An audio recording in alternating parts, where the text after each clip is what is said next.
All right, when Dan joins, we can just go from there. So if everybody's ready, we can go ahead and call the meeting to order Tuesday, May 25th, 2021. For the duration of the coronavirus health emergency, Village Hall is closed to the public and meetings are held with participants at remote locations, connecting a conferencing software provided by Zoom US. Members of the public are invited to view meetings live using the Zoom client, which also allows them to raise a hand and contribute with voice and video when they are invited to do so during public portions of the meeting. Let's go ahead and do the call to order. Yes. Well, Pledge of Allegiance first, right? All right. I pledge allegiance to the flag of the United States of America, Allegiance to the to republic the republic for which it States stands, of one nation. one nation, America, under God, indivisible, with liberty nation, and under justice God, for all. liberty and justice for all. All right, this is the statement required by the Open Public Meeting Act. Adequate notice of this meeting has been provided by a posting on the bulletin board in Village Hall, by mail to the Ridgewood News, the Record, and by submissions to all persons entitled to same as provided by law of a schedule including date and time of this meeting. Please note that a curfew of 11 p.m. is strictly adhered to by the Zoning Board of Adjustments of the Village of Ridgewood. No new matter involving an applicant will be started after 10:30 p.m. At 10 p.m., the chairman will make a determination and advise applicants as to whether they will be heard. If an applicant cannot be heard because of the lateness of the hour, the matter will be carried over to a future meeting to be determined by the board at 10 p.m. Jane, can you please call roll call? Sergio Allegra, Greg Brown, Here. Gary Negritz, Here, Diana Rule, Here. John Pepetro, Here, Isaac Leba, here. Matthew Bandout, Here. Dan Perlman. Oh, he is here now.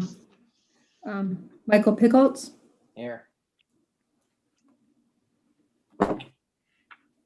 Let's wait for Dan to come in so he can say here. His way. There he is. Thanks, Dylan. Here. I see it now. Okay. All right, so moving on, we have minutes for approval from April 27th, 2021.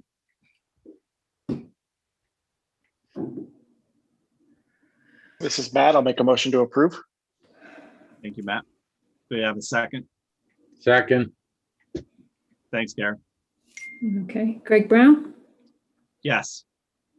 Gary Negritz, yes, Diana Rule, Yes. John Pepetro, Yes. Isaac Leba, Yes. Matthew Bandout, Yes. Dan Perlman. Yes. Okay. Thanks, Jane. All right, moving on to non-agenda items. Do any board members have any items or comments not related to tonight's agenda that they'd like to speak to? Okay, seeing none. And do any members of the public have any items or comments not related to tonight's agenda that they would like to speak to? If you do, could you please raise your hand and we'll let you in? I am showing none. Thanks, Dylan. Okay, moving on to starting with old business. If anyone is here for Daniel and Margarita Katzovic, this has been carried to June 8th, 2021 without further notice at 7:30 p.m. Great. Okay, moving on to new business. We have the application of Kelly and Daniel Morgan.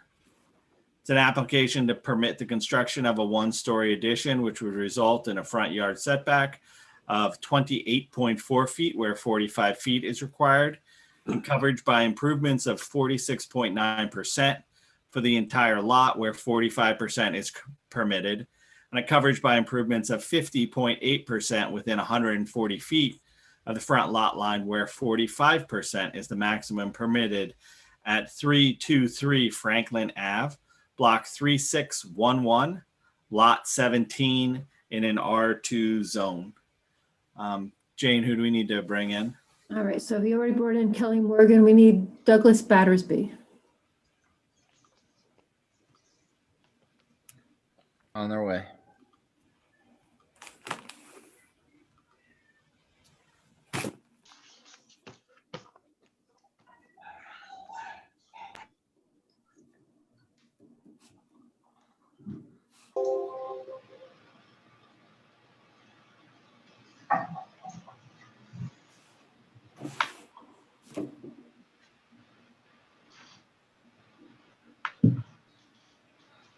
Okay, if Douglas Battersby and Kelly Morgan would raise their right hand, I'll swear you in.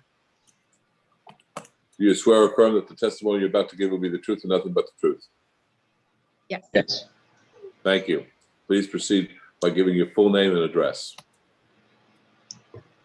Kelly Morgan, 323 Franklin Avenue, Ridgewood, New Jersey, 07450. Mr. Battersby, Douglas Battersby, 343 Cupsall Drive, Ringwood, New Jersey, 07456. thank you. Please proceed. So my name's Doug Battersby. I'm the project architect. Would you like to swear me in at this time? Yeah, you did raise your right hand.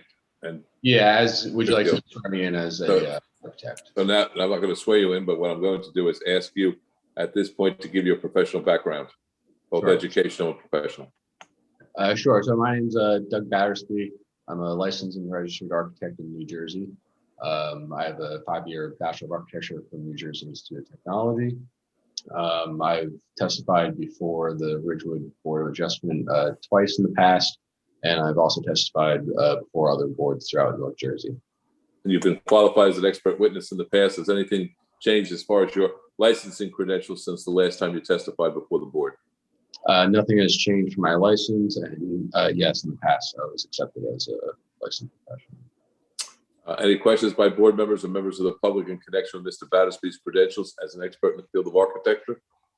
No. There being none, he will be so qualified to be an expert witness in that field and can render an opinion in that field. Please proceed. Yes, so as I said, my name is Doug Battersby. I'd like to start off our testimony tonight by letting the homeowners speak a little bit about themselves, in general about the house. And then I will follow up their words with some more technical information about the project. You go ahead. All right, thanks, Doug. Good evening, everyone. I'm Kelly Morgan, and this is my husband, Dan Morgan. We are submitting this application for a variance to do some construction on the front of our house. This house has been in our family since 1964. And we purchased this house when my grandparents passed away. We are proud to be residents of Ridgewood and excited to be part of the community. What we're looking to do is to change the front of the house to allow for a proper front entrance, as well as to create a home office now that I'll be working from home. Okay, so to give you a little bit more detail, this is lot 17, block 3611. This house is located in the R2 zone. The existing house is a 2.5-story Tudor home. It was built in approximately 1919. That's what the tax records show. On the front of the house, there's a enclosed porch addition that's approximately 241.5 square feet. Kelly and Dan, as they said, their grandparents owned this house. They had purchased it in 1964. And to their knowledge, this porch was there and had been there when their grandparents bought it in 1964. So this is a long-standing addition that was put on the house, but the addition of this porch is not matching in style to the house. As I had mentioned, the house is a classic Tudor style. It has timber bracket elements. It's got wood elements around it. It's got a classic stucco facade, and the existing porch that's on the front of the house is cedar sided, and it's in pretty poor condition. In addition, when this porch was put on, it presumably covered what was the original front door to the house. There was a side door added to this porch that led down onto the driveway. However, the steps coming off that porch were not non-code compliant stairs. There was no landing at the top. They encroached into the driveway, and those steps were removed sometime between 2018 and now. I believe Kelly and Dan probably did it partway through living there. So at the moment, there's actually not an existing code compliant means of egress. Our project will fix that issue and also beautify the home, and it will create a front porch matching to the existing style. So as I had said, the existing front porch that's there now is an enclosed front porch that's 241.5 square feet. What we're proposing is another one-story structure of similar height and of the exact same footprint of 241.5 square feet. This non-conforming front yard setback, we're not increasing it, we're not decreasing it, it's remaining the same. We're simply rebuilding the foundation because it's in poor condition, and that's requiring the variance. What we are adding to the property is a new paver walkway that's 117.5 square feet. So when you see the variance required for impervious coverage, where we're going from 49.2 to 50.8 for within 140 square feet, that is strictly for the paver walkway in the front, and we're not increasing the impervious coverage with this one-story addition. The walkway we felt was necessary because currently the only access to get into the house is either to walk across the grass in the front yard around to the right side of the house to a side door, or to walk around the back across patios or decks there to get around to the right side of the house. If you're looking at the site plan, you'll see the driveways on the left side of the house. So that's why you're walking around the entire house just to enter at this time. So in addition to that, if any of you had a chance to look in person at the site before this meeting, you'll see that houses to the southeast, I'll call it, as you drive down Franklin Ave away from the center of town, you'll see that a number of houses in a row there all have a similar setback and similar porch additions protruding from the front of the house towards the street. So this one-story structure in the front of the house is not out of character for the neighborhood. My belief is that's going to enhance the neighborhood. It's a pretty prominent house in terms of amount of cars that pass it and the amount of pedestrian traffic that can be in the area because we're so close to the center of town there. At this time, I guess if anybody has any questions, we can open it up to you guys for questions. Okay, thank you, Mr. Battersby. Any board members have any questions? Yes, Okay, Gary, why don't you start off? all right. I visited the site and I agree with the architect that the enclosed porch is in dire need of repair. I think he said he was gonna put new foundations in. That's probably a good idea. The deck in the back has been modified, so I don't know what the new square footage is, but it is a slightly different configuration. And the driveway has been widened in the back, which also increases the impervious coverage. So we are going to need a corrected survey with, so that we can have the correct numbers for coverages. We have a survey dated 4/1/21. That is correct. So to kind of expand on what Gary mentioned, so the survey that was prepared actually just has an incorrect drive. The survey that was prepared by the land surveyor, not necessarily the drawing that was used for my calculations. That survey had an improper driveway width, as Gary noted. I've corrected it on my site plan on my cover sheet. The driveway shown on the land survey had the driveway width at the rear of the property matching the width of the detached garage that's back there, and it's actually maybe half a car wider than the garage itself. So the site plan on the application should be accurate for the driveway purposes. In regards to the deck and patio, that is actually information that I learned today, that the town had told the homeowners that they can replace the deck and some of the concrete in the rear yard, which didn't require, I believe they said it didn't require permits in the town, and they were allowed to do it as long as it was replacement or under a certain square feet. I can let the homeowners talk a little bit more about exactly what the town had told them, but certainly Gary may be accurate in saying that the numbers on here may need to be updated for the board to be able to make a decision. Yeah, we need a survey that coincides with your architectural plans, Mr. Battersby, and then confirmation by looking at the survey, which you acknowledged is incorrect, to then look at that zoning schedule to make sure that the calculations are correct.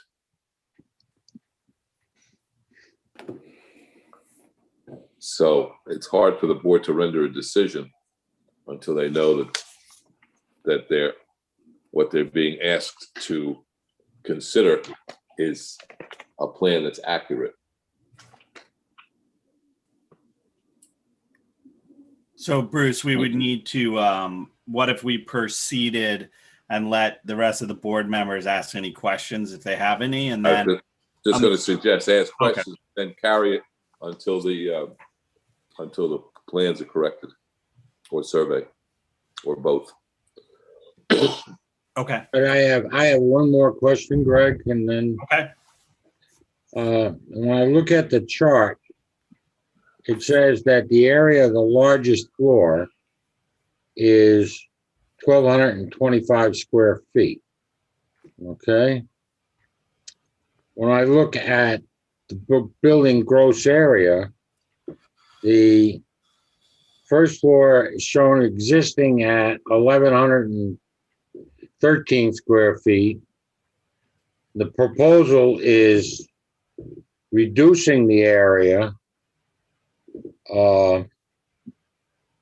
I'm not sure how we do that, because the enclosed porch in and of itself was part of the house when they enclosed it. It became part of the house. Yep. So if you take the base layout out of the house, I think it's 943 square feet. And I add the 241, I get a number. And I believe that is the largest structure on the property. So I don't understand the numbers, and I'd just like to see them all agree. Yeah, so if you look at the floor plan on sheet A01, you'll see that we carved out part of the front right of the porch to allow the stairs to be recessed. That way we didn't create essentially an additional structure that was coming closer to the street. And it also allows us to have a nice covered space there. So you'll see that while the building coverage and impervious coverage for that porch is 241.5, I believe, the gross floor area wouldn't necessarily include that exterior space, which we carved out of what was the existing footprint of the front porch. And you can see that a little bit more clearly on drawing 1A01. It is part of your ground coverage, though. Correct. It'd be part of building coverage and impervious coverage, but it wouldn't be part of your gross building area. All right, that makes sense. And then so But how did I ever get to the 225 as existing?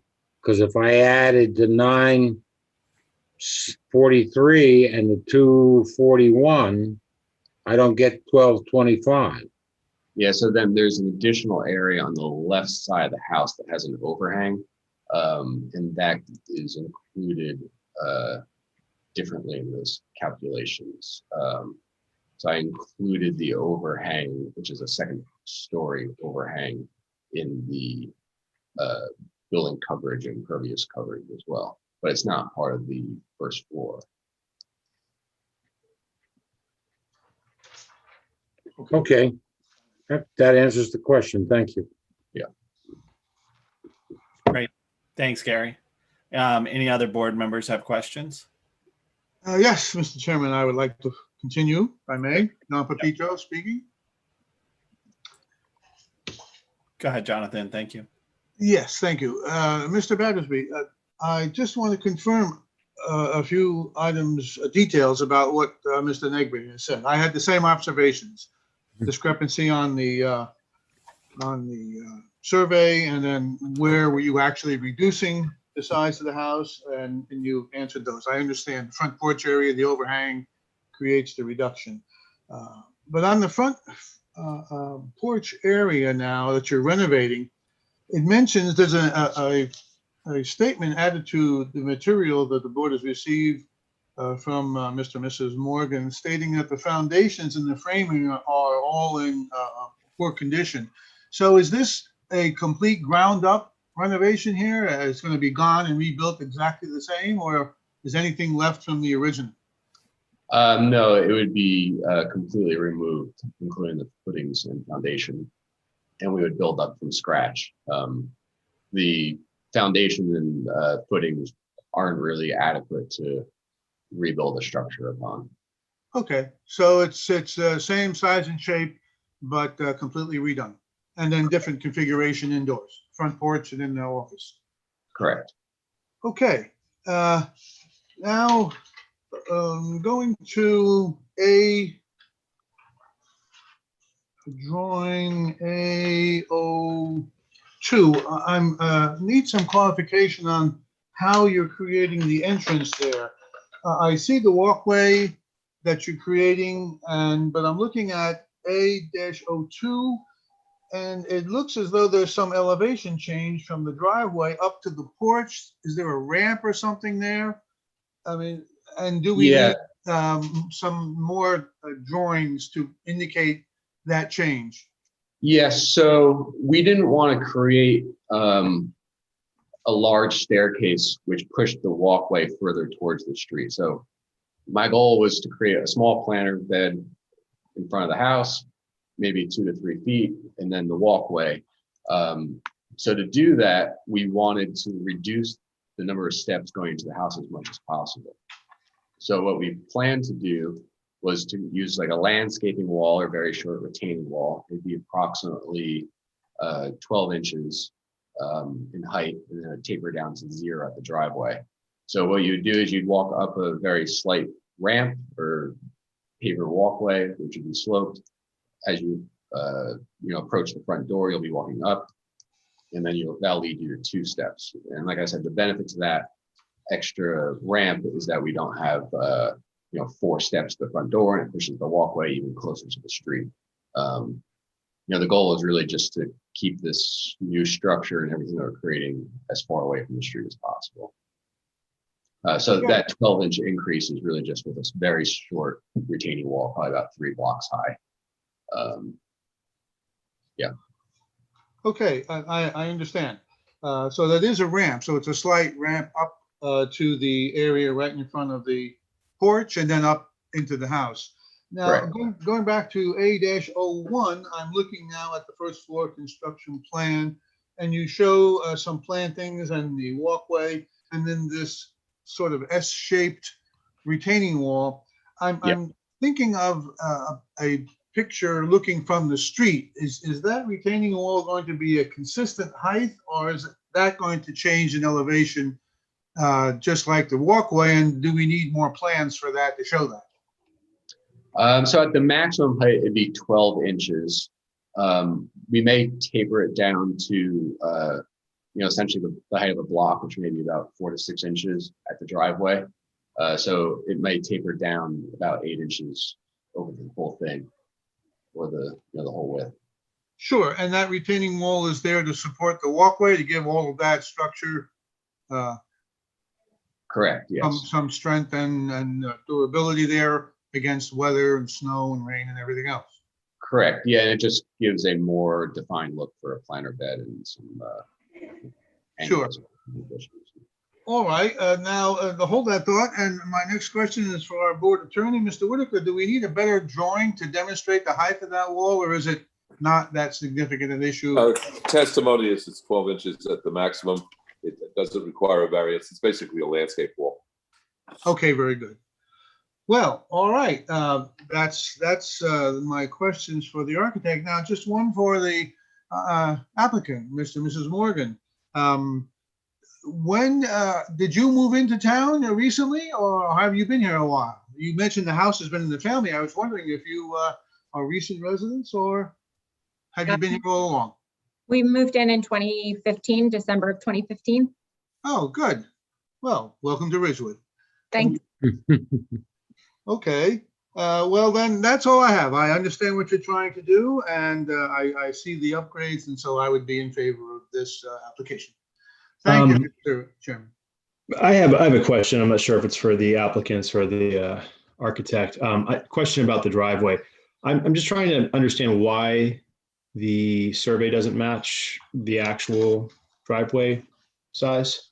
So I guess the full story is the survey that was submitted with the original application was a survey, I believe, from when they bought the house. When they bought the house, there was essentially 2 concrete strips that your tires drove on. They got an updated survey. The surveyor went out. It's now an asphalt driveway. He surveyed the property, but for whatever reason, his survey did not accurately depict the rear. I can tell you the exact linear footage. The rear, approximately 62 feet to 70 feet of the driveway wasn't depicted in the accurate width. What's the width of that area in the back there? The existing width of the asphalt driveway is 20 feet, 4 inches. He depicted it at something closer to 15 feet. Okay. Would that have needed a variance to be built? Well, the existing size of the driveway, I captured in my drawings. I corrected his mistake in my drawings. So in terms of like an increase in the variance that we're asking for the driveway, we wouldn't need it. In terms of like the actual width of the driveway, 15 feet, I don't believe requires a variance, not like over a Ridgewood width for driveway. Okay. Well, I think think the question- so you added about 6 feet by 40 feet to the driveway. All right. And that's 240 square feet of additional impervious coverage that has to be added to what exists. Yeah. So Correct. anything that you're adding impervious coverage to would have needed a variance approval because it was already over by a significant amount. I guess I didn't understand your first question. So whatever happened in the past, I guess I'm not aware. I wasn't part of that project. I wasn't part of the improvements. I guess that'd be a question that we have to ask. Yeah, unfortunately, I assume they got a permit for the work. So I guess that would be up to the town to have said, well, a plan with. It had been up to us, I guess, if like it had to come in front of us, would have had, so I guess it's a question for the applicants. Did you apply for a permit to expand the driveway? We did. Yes, You did, okay. yeah, we put it on A variance, full drawings and everything. a variance was required? No. Okay, because, I mean, you guys understand, like, you're already over impervious coverage by a significant amount. So I guess it was 200 feet, wouldn't have pushed you over. You were already over prior to that because of the length of the driveway, more than likely. I was just trying to understand why it just doesn't seem to add up, but maybe the building department made an error. Jane, can you check the building department to see if there was any permit issued? Yeah, I'll check.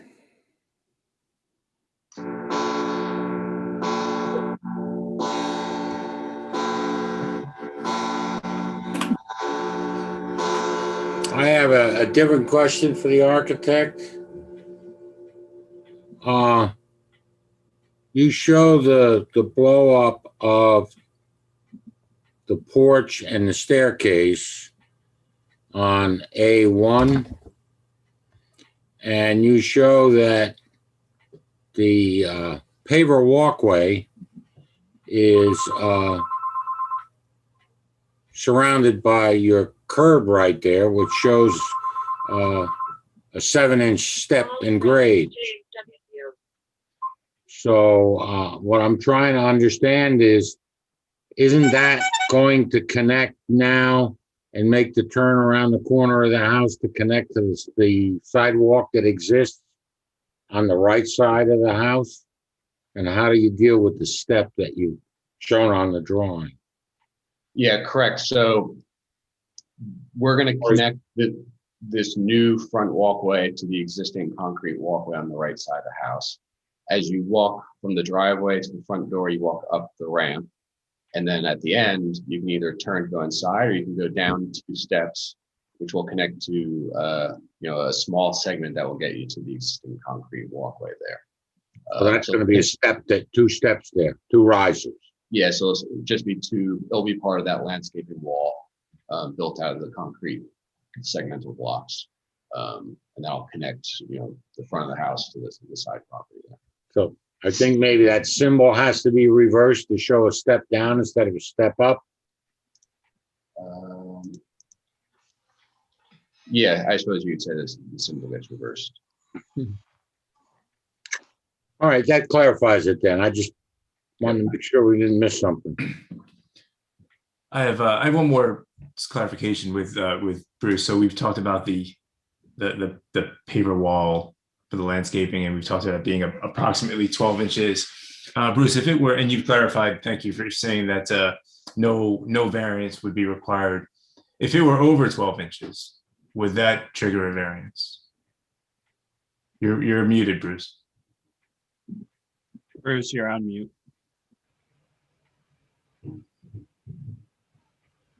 Over 3 feet requires a variance, yes. But not 12 inches. No, this is, it's a landscape wall. Okay, great. Just wanted to make sure if they had a limitation that they were aware of it, so they didn't have to run into an issue later on. So great. All right, thanks, Dan. Any other board members have any questions? Yeah. The Hi, Michael. plans list a 2.5-story structure, but you only have drawings for 2 stories. Can you speak to the 3rd floor, or the attic as you're calling it, and what is that going to be? Is that going to be finished? Is it going to be usable space? Yeah, so the half story is the attic. It's a walk-up attic. As you probably know, any space that's above 7 feet gets included in the gross floor area. So we're considering that part of the half story there. As part of this project, there's no plan to do any work to there. It's a finished space, but it's a roughly finished space from years ago. My guess is the applicant's grandparents may have worked on that maybe in the 60s or 70s. Under this project, we're not planning to increase the use or increase the square footage of the attic. It's just existing to remain at this point. You haven't included the square footage, so it's not an issue. Can you repeat that? I said you've included the square footage in the attic, so how you finish it is your business. Yeah, we've included it in the calculations here. I just didn't show it for plan purposes, I suppose, because I didn't feel like it had bearing on this application. Okay, any other board members have any questions? No, I don't see any. Okay, so from my notes, it seems as though Mr. Battersby, we're looking for you guys to update us with 2 or 3 items. One is an updated survey that accurately reflects the property. Second is any updates that you need to do to the zoning calculations. And then the third, if you have it, and also Jane will look for it, is the building permit that you got for the expansion of the driveway.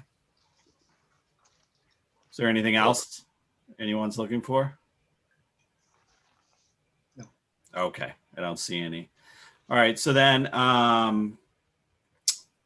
Bruce, should we see if there are any members of the public have any questions, or since they need to come back with updated?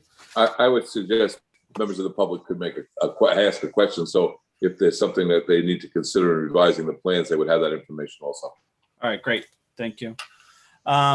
So are there any members of the public that would like to ask a question of the applicant's architect? If there is, can you please raise your hand, and Dylan will let you in.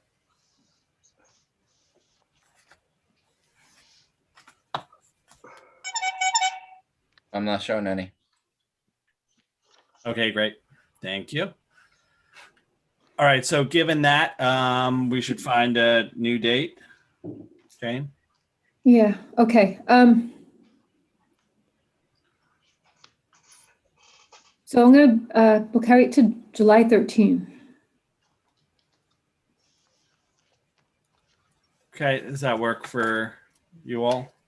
Knowing that you have to get any updates to us 7 days in advance, 10 days. 10 days. Sorry, Right. 10 days.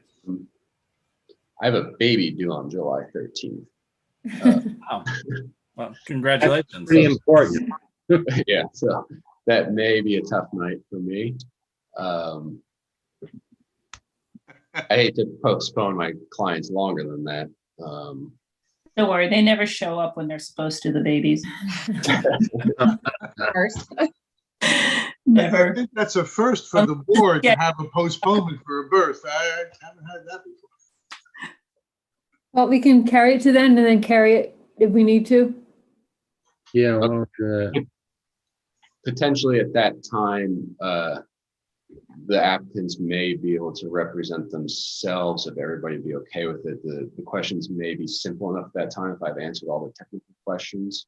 I can make very clear, maybe in a letter, that the applicants can read as far as what's been changed and what the new numbers are, if everybody would potentially be okay with that. And if there are questions they can't answer, maybe it gets adjourned again.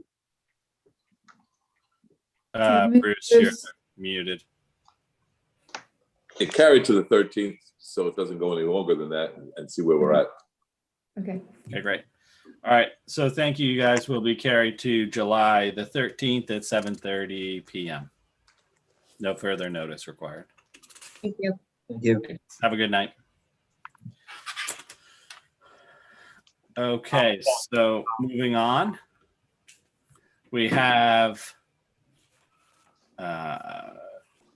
Farhan Rashid and Ramana Sultani, an application to permit the installation of an above-ground pool and extension of an existing deck, which would result in coverage by above-grade structures of 20.37%, where 20 is permitted and coverage by above-grade structures within 140 feet of the front lot line of 21.36%, where 20% is permitted at 1090 Hillcrest Road, block 1104, lot 2 in an R1 zone.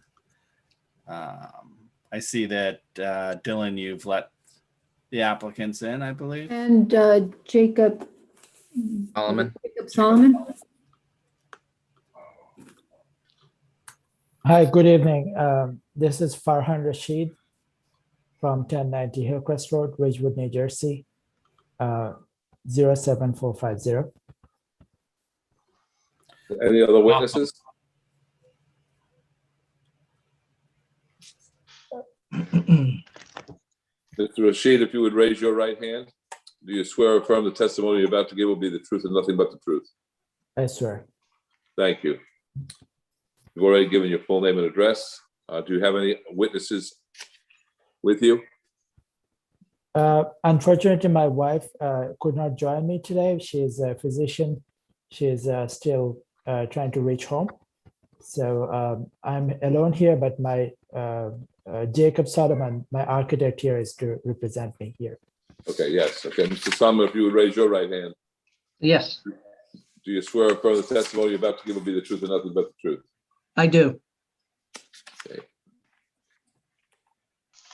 Let's proceed. Okay, my qualifications, I received my Master's of Architecture from NJIT in 1990. I received my licensed practice architecture in the state of New Jersey in 1993. I've been licensed in New Jersey since then. I've also acquired my license in 3 other states, Florida, New York, and Pennsylvania. My license has always been in good standing and has not changed.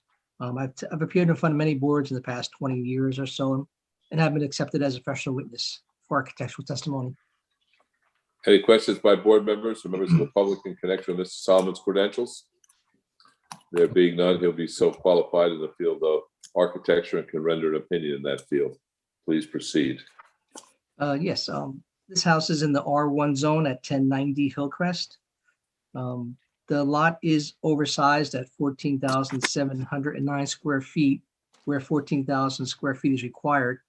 However, the applicant does have a hardship and the lot is irregular in shape. We are seeking 2 variances to extend an existing multi-level deck and add an above-ground pool. The concept is to extend the existing deck towards the pool, so there's access into the above-ground pool from this new deck section added to the existing deck section. Currently, the coverage by above-grade structures is 17.6%.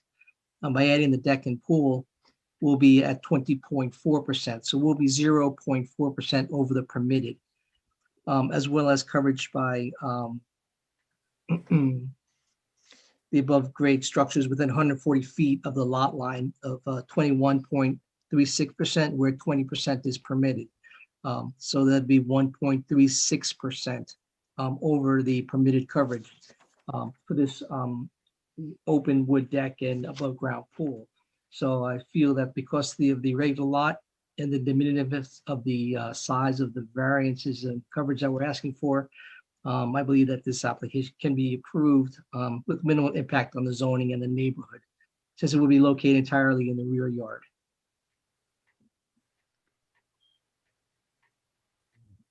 Great. Thank you, Mr. Solomon. Board members, do you have any questions? Yeah, I have 2. So the first is just to make sure I understand. Is the lot undersized in any way? No, it's about 709 square feet oversized, but the lot All lines are all the irregular. setbacks. Correct. It's an irregular sized lot. And then the next question I have is, so there's there is a walkway headed from the front of the house to the back that I assume is existing. Was there any thought to like putting stepping stones or something like that, just so you didn't need a variance? So something with less, just if you only need you're going to be at 20.4, is that the number you said? That's correct. Yeah, just to avoid the variance, is there any let's be like 500, be like 588 square feet. Okay. That would have to be removed. And I believe that that walkway, all the walkways are about 327%, so that we'll still be short of the amount we have to remove. I'm sorry, I just need a clarification. In the application I'm reading that you're going to be 23%, where 20% is 21.36. 21 point. Okay, so the application's incorrect then, because I'm looking at Part 4, proposed violation of land use ordinance, Section A, the installation of above ground pool and extension of the existing deck. et cetera, by above grade structure of 21.8%, where 20% is the maximum permitted, would result in total coverage by above grade structures 140 feet of the line to 23%, where 20% is the maximum permitted. So is that incorrect? Let me just double check that. No, I'm sorry, that is correct. It's 23%. Okay, so this is not a de minimis ask that you guys are asking for then. Correct. Okay. Well, I'm not sure I see the justification in the odd shaped lot, considering you've got an oversized lot. And they ask for, I don't know, I'm having trouble just because the backyard has a misshapen, it's not a square, it's more of a, I guess, a trapezoid. Well, the lot line tapers towards the center of the lot line, which decreases the area of the rear yard. So we're losing square footage in the rear yard because it's not orthogonal, because it narrows towards the rear. But we're not looking for we're not looking for a setback variance. Mm-hmm. We're looking at coverage. Could you make the opposite argument that the lot has like an extra triangle worth of space? So if it was 100 feet wide and then you had two straight lines, back. Yeah. Well, well, 140 feet from the rear lot line is beyond the back right corner of the lot. I'm just the whole lot though. You're actually out of compliance for the entire lot. So regardless of the shape, you're still requiring a variance. Yeah, we have that extra square footage of the rear triangle in the rear yard. You need a variance regardless of where you put the pool. If you put it in your front yard, it doesn't matter where you put it. You have an oversized lot and you're still asking for additional coverage, correct? Correct. Irrelevant of where the pool was placed. It could be put anywhere on that lot and it wouldn't make a difference. That is correct. But these are semi-permanent structures. We're not doing like a concrete foundation in addition to the home. It's a wood deck and an above ground pool, which is readily removable with minimal effort, I believe. And it's just to enhance the quality of the life of the applicants on their lot. Right. Would you be here if you didn't build the deck around the pool? And you just had an above ground pool? Let me just check that square footage of the. Because you're sort of going from an upper deck to a lower deck to a pool deck and expanding it all the way through the entire right-hand side of the property in the backyard. Correct. The additional deck area that we're adding is about 330 square feet.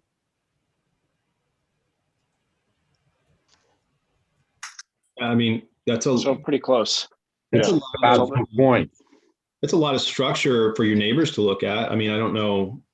I'm just, if it's an elevated structure, you've got neighbors on sides of you and I assume behind you.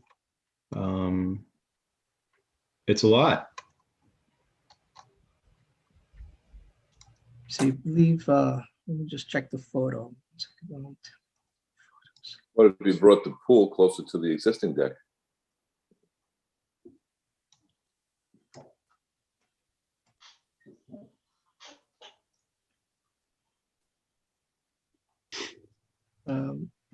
Yeah, that is a possibility.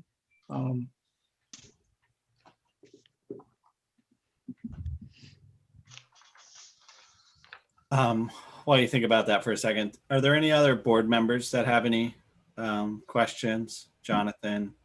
Yes. Dan? Okay. I do. Me first? Go ahead, Jonathan. Me next? Yes, for the architect, just some dimensional logistical questions. I also am asking about the size and the scope and whether it needs to exceed any variances. But I'm looking at the photographs the board was given and also looking at your drawing here. That first upper deck, does that match the first floor level? So in the home, the first floor level in the home goes out onto that deck? Is that at that level? And That is correct. Yes, that is correct. How high is that deck? What is the height above ground level of that upper deck? 8 feet. I'm sorry, what was that? Please say again. I said it's about 8 feet. Well, thank you, Gary, but I would rather the architect say. Well, Yeah, let me just check that dimension.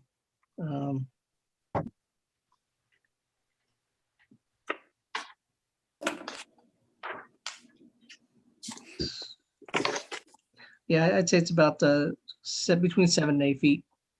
Okay, and so that exits the home there at the first floor. And then you go down to a lower deck, and on your plan, it says it's 36 inches, so 3 feet above ground level. And then we're going up again to a rear deck that is 54 inches above ground level. So that's the issue I'm having, as well as other members, the down and up and then down again. And it creates kind of an incongruous arrangement. And to get to that other deck, you have steps going up to it, that now back upper deck around the pool. So I'm just asking myself, this is a little bit uncoordinated. And did you consider combining things more to get less coverage and maybe not even a variance at all? Yeah, it is a possibility to to rebuild the deck, but the homeowner was trying to avoid that cost of raising the existing deck.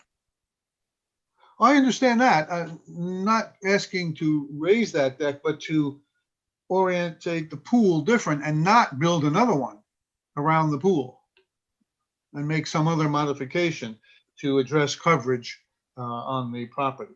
That's all, something of that situation. Oh, by the way, also, how deep is that pool? I think the homeowner could address that. It's Oh, okay. 54 inches. The depth of the water is 54, depth of the pool is 54 inches? The inside the pool, I don't know, but from ground up, it's 54 inches. The walls of the pool are 54 Correct. inches. Okay, so that means that then that triggered the reason for the deck being 54 inches, so it will be level with the pool. That I is see. correct. Okay, and then without that deck, the pool would be higher than the other deck, but still maybe less overall coverage is what I'm concerned about here. Okay, thank you. Yeah. That's what I have for now. Yeah, the additional deck is about 2.2% additional coverage for the deck. Okay. Thank you. Thanks, Jonathan. Well, wait, one more. I'm sorry, one more item. And just, I wrote down the number you mentioned on gross coverage. On the zoning chart, under coverage by above grade structures, it lists 21.8, but I think you said it was only 0.4 over. Did I get that incorrect? Yeah, that was incorrect. It's So which is the number on the zoning chart on your plan, or that 0.4 that you mentioned? the above grade structures coverage within 140 feet is 23%. Yes, I see that correct, but above that, the above grade structure, 21.8, it says. That is correct, yes. 21.8 is correct. Yes. Okay. Then I misheard. Okay, very good. Thank you. That's all I have. Thanks, Jonathan.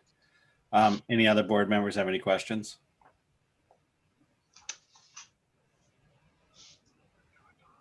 Dan, are you talking? So I have a short question. I see that I was looking at the survey and there's a bunch of dates and information maybe typed on originally, maybe added to it. And I see there's a survey certificate in the application that's not executed. It's not signed or notarized. So I was wondering if the survey matches the architect's site plan and what the purpose of the survey certificate was to show. And if it's needed, it should be executed for our files. Yes, I think the homeowner had a new survey done in 2020, so he'll provide a certified survey to the board. But there's a number of different dates. So was it updated, and can you tell us whether that survey matches your site plan? Other than the proposed addition? Okay, yeah, the latest survey that matches my plan is November 17th of 2020. What's the survey that we have? Is the survey that we're looking at the same survey that the homeowner had done? I believe he submitted that corrected survey with the application. Yeah, because you said that your plan is based off of the 11/17/20 survey, but then I see it's also dated 12/4/20, and then it references handwritten things down in the corner about 2017. So, and then I see the survey certificate, which isn't executed. So I'm a little confused as to why there's so many dates and which one matches your site plan and which we should rely on. I believe the 11/17/20 is correct. We'll have it recertified by the land surveyor and submitted. But it's also dated 12/4/20. I think that was the original survey and then was resurveyed and updated. Well, 12/4/20, I think comes after 11/17/20. Jacob, if I may. Yeah. The 11/2020 survey is the latest survey. I am not seeing anything about 12.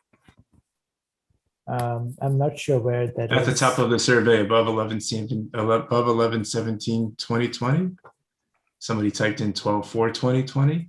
Yeah, it says all county surveying at the very top, in the top left. There's a date of 12/4/2020. It was just a little confusing. Yeah, it's confusing. And then there's the survey certification, which should mean something. And I'm not sure why that was submitted and why it's not executed, if it means something.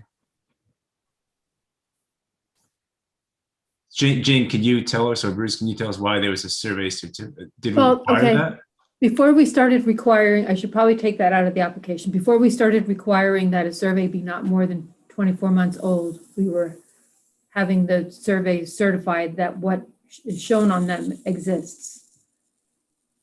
I'm going to tell you After that was part of the application, we made the rule that it could not be more than 24 months old. So the date up at the top is the date that's inserted by the title insurance company saying when they reviewed the survey. The 12/4/2020 is not the surveyors. That's the title insurance designation when they add it to the title search, because across from that is the title number for CB Title Group. So that's not the date of the survey. That's the date it was reviewed by the title company. Yeah, I think that is correct. They So came the to. date of the survey is 11/17/20. That is correct. They came to survey on November 17th, 2020. Okay. Thank you. And Mr. Solomon, did the impervious coverage calculations, were those done by the surveyor or you on the survey? Or somebody? Anything on the survey was done by the land surveyor. Great. Okay, thank you. No more questions from me. Thanks, Dan. Any other board members? Seeing none. Okay. Mr. Solomon, you've sort of heard some of the comments from the board. So we can either kind of press forward and, determine tonight, or if you want to revisit and come back. I think we would rather revisit and then come back. Okay. Right before we do that, let's see if, let's check, and Dylan, see if any members of the public have any questions for the applicant. If you could please raise your hand. I'm not showing any. Okay. Thank you. Jane, then, do we have a new time? New date? So that will need to be July 13 also.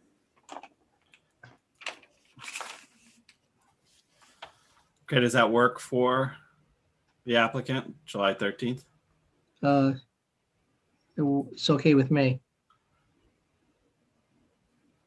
That works. All right.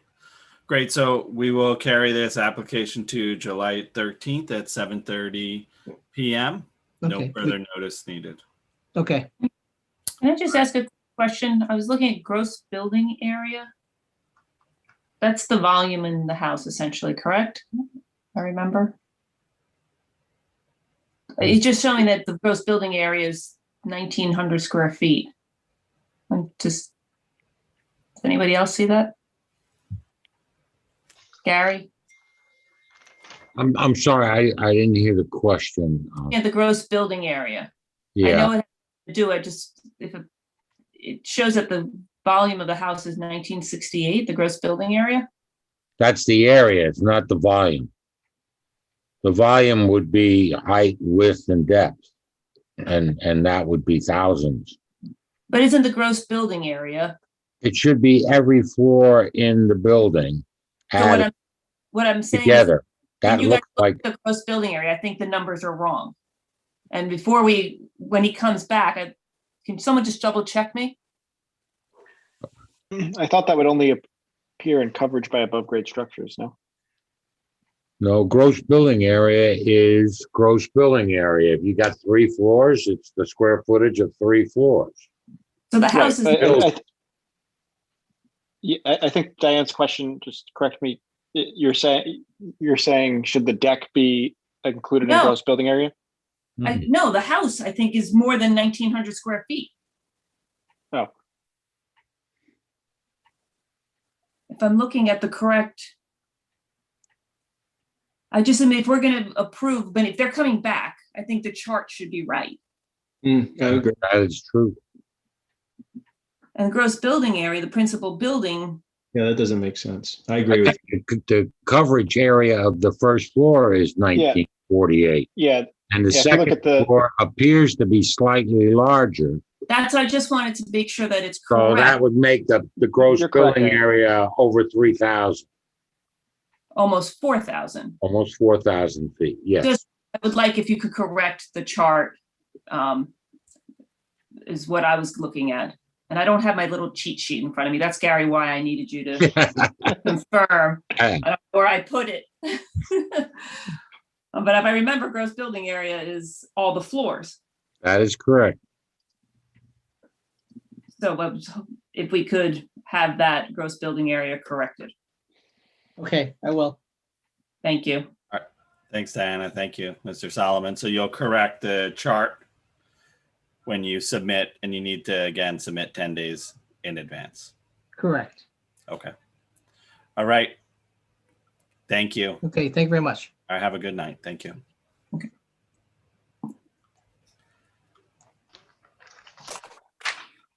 All right, moving on to our next application, we have Irving Baum. It's an application to permit the construction of a front porch, which would result in a front yard setback on Spring Ave of 27.27 feet, where 40 feet is required, and a front yard setback on Circle Ave of 11 feet, where 45 feet is required.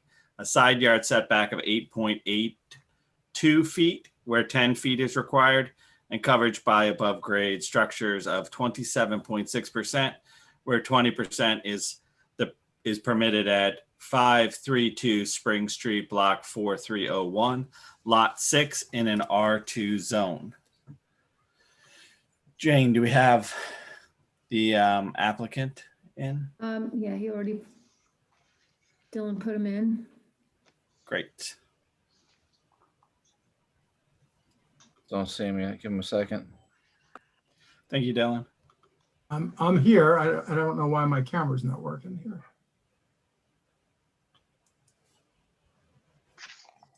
Let's see. There we go. Good evening, everybody. Good evening. I am Irving Baum. I reside at 532 Spring Avenue, Ridgewood, New Jersey. Mr. Baum, if you would raise your right hand, please. Certainly. Do you swear or affirm that the testimony you're about to give will be the truth and nothing but the truth? I do. Please proceed. Again, just put your name on the record with your address. Sure. It's Irving Baum, 532 Spring Avenue, Ridgewood, New Jersey, 07450. Thank you. Yeah. So just a quick preamble before we get into it. I've been in Ridgewood for 28 years. My wife and I raised 3 daughters in town and continue to raise our daughters in town. We've been in the same house that entire time. We enjoy the block immensely, have many friends in the neighborhood. We're doing some work in the dining room of our house. We're taking off some paneling about 10 years ago and putting up some sheetrock. And we saw in one of the windows in the dining room what looked like an outline to a doorway to what we didn't know, either a porch or some steps. And then about 8 years ago, we had a tree get diseased and die, and we had to dig it out and put a new tree in front. And we found a pier for a foundation for the wraparound porch. So that kind of piqued our interest. We always thought the house looked like it should have had a front porch. And so these kind of remnants gave us a little bit of an inkling that there was in fact a front porch on the house. We did some digging over the last couple of years and found some of the Sanborn maps, one of which we included in our application from 1911, that shows that the house in fact did have a wraparound porch of similar size and shape of what we're asking for tonight. And so with that in mind, we thought, gee, wouldn't it be great to get the house back to historically what it looked like when it was built. And that was the impetus to have us come forward today and ask for the variances that we're asking for. The house is on a hardship lot, by that's kind of putting it mildly. The house was put up, we believe, somewhere between 1905 and 1911, and it's in the R2 zone, which requires a corner lot to be 14,700 square feet. The lot's only 5,953 feet, so less than 50%. Of course, the requirement of 20% for above grade structure still applies. We're seeking 27.6. So even though the lot's less than half the size of the requirements of the zone, we're seeking for just a 27.6 as opposed to, you know, the 40% or what have you. In addition to being an undersized lot, it's an extremely narrow lot. R2 zone requires a 90-foot width. The lot's only 50 feet. In addition, because it's a corner lot, we've got a 10-foot setback on the westerly side of the house, and we've got a 45-foot setback because Circle Avenue is a narrower street. And so we've got 55 feet of setback on a 50-foot wide lot. Basically, you couldn't put up a piece of paper on the lot without a variance. So it's clearly a hardship lot. We're requiring, if we would go forward with the requested porch, we would have actually a 20.25 foot setback on Spring Avenue. Right now we have a 25.4 foot setback. The required is 40 foot setback, obviously. And then on Circle Avenue, we would have an 11-foot setback. Right now we have a 12.1 foot setback where the 45 is required. And then on the westerly side, the side next to my neighbor, we would continue the setback that is the setback that the house currently is at, which is 8.82 feet, as opposed to the 10-foot setback. And we don't believe that this would create any kind of hardship or detriment to the neighborhood. Certainly not a substantial detriment. In fact, we think it would improve the neighborhood. There are many, many homes in the neighborhood, next door neighbors on both Spring and Circle, where there are porch of equal size, similar setbacks of 20 feet or so from the front yard. And certainly it would be very much in keeping with the neighborhood. If you've come to the house, you certainly have seen many similar setbacks and similar sized porches. And we don't think it would change the intent of the zoning plan. This is obviously a very unique situation. It's a corner lot, it's a narrow lot, it's an undersized lot. And we are simply looking to put back what was on the house at some point for many, many years. So we know that we've seen many, many homes in the area where the porch is dilapidated and people come to the town and say, hey, we want to take down the porch and rebuild it in the same shape and size. And that, I think, for the most part, is agreeable to the town to keep the historical nature of the town. We realize that there's been a great deal of time that's gone by since the porch has been taken off, but we would hope that that distance of time wouldn't preclude us from getting something done on the property that our neighbors would have done if not for that distance of time.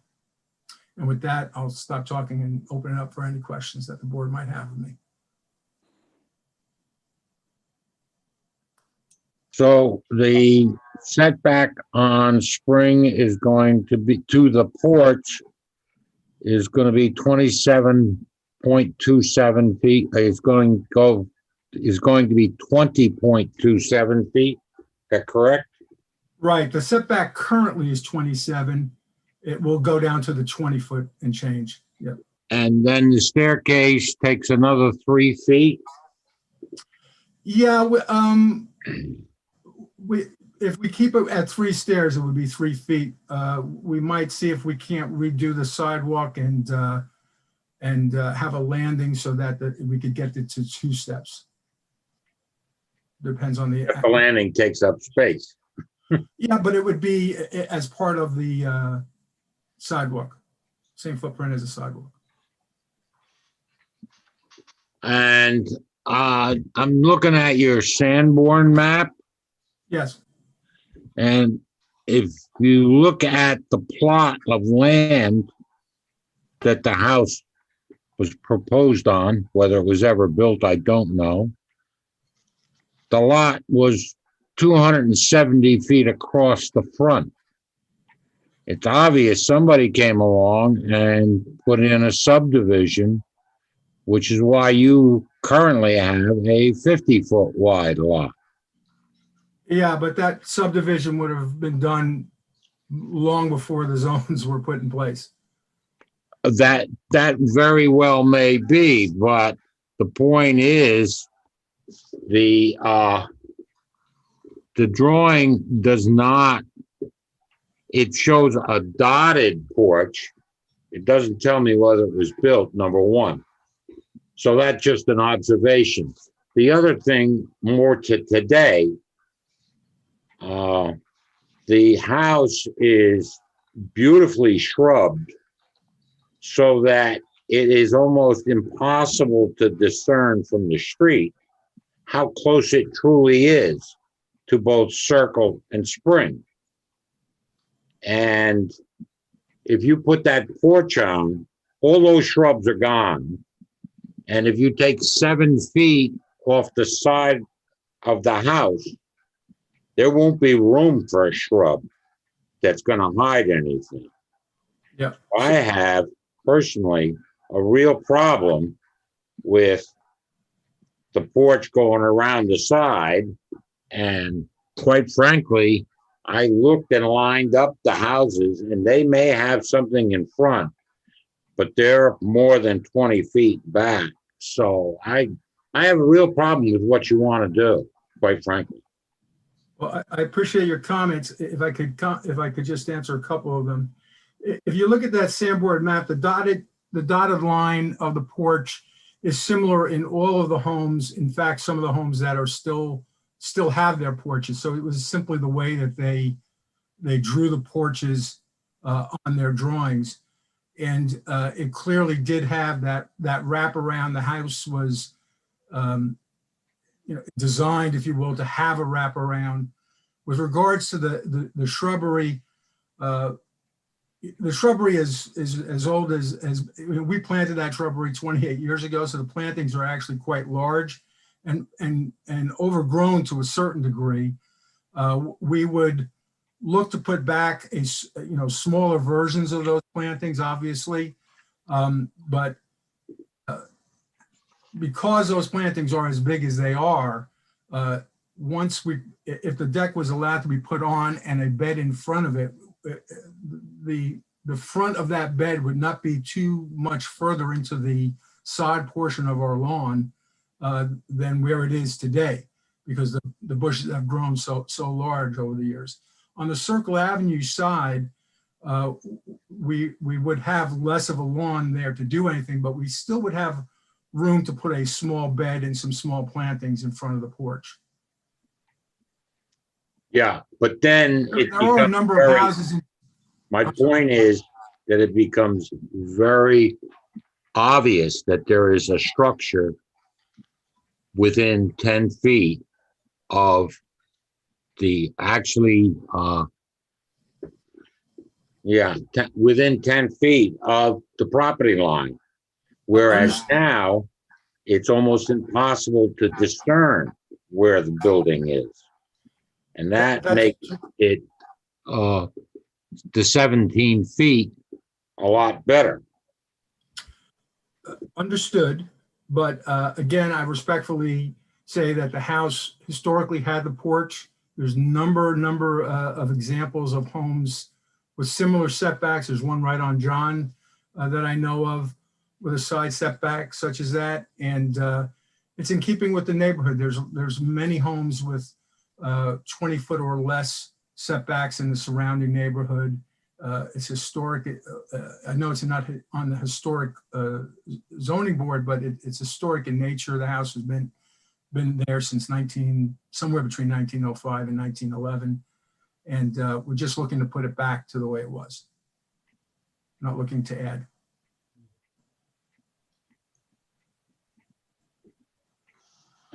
Gary, any other questions?